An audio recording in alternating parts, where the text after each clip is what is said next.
It took 18 days to end 30 years of Hosni Mubarak's rule. Egyptians, inspired by events in Tunisia, took to the streets in unprecedented numbers, with one aim: to remove Mubarak. But the regime, which had crushed opposition and repressed its countrymen for so long, was not prepared to relinquish power.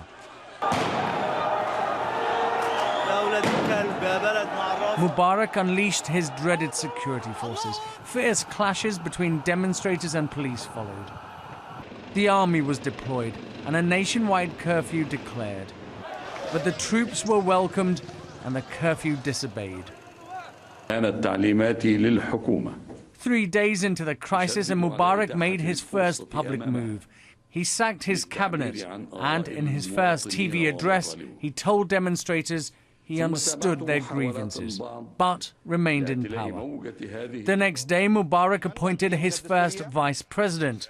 Omar Suleiman is a former military man acceptable to the army and the West. It was seen as the start of a coronation, a transfer of Mubarak's power. But Mubarak's actions were confusing.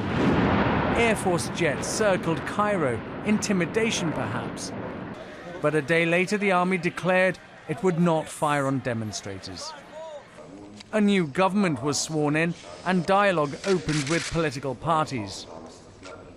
8 days in and the crisis showed no sign of easing. Mubarak made his second television address.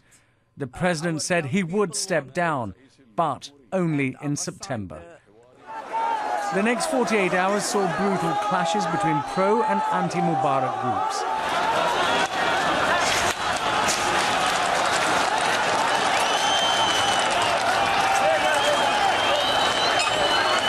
The army watched but refused to intervene.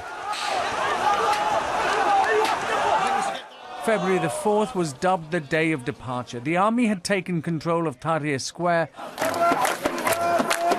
and the crowds had returned. On February the 10th, the world was told to expect a significant statement from Mubarak. From Washington to London and across Egypt and the Arab world, this was interpreted as the end of Mubarak.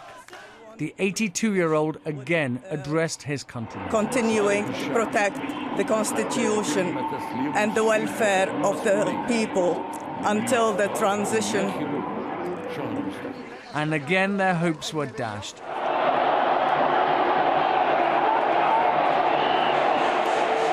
The old fighter pilot was not prepared to bail out.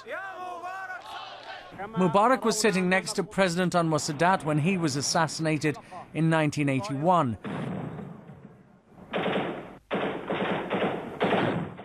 Straddling the Arab and Western worlds, Mubarak made friends and enemies in both. He's credited by his allies with ruling Egypt through some of its most turbulent times, bringing stability to a volatile region.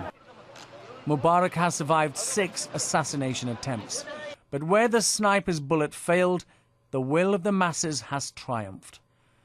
This is the end of Mubarak, one of the country's longest-serving leaders, and the beginning of a new era for Egypt. Ashish Joshi, Sky News.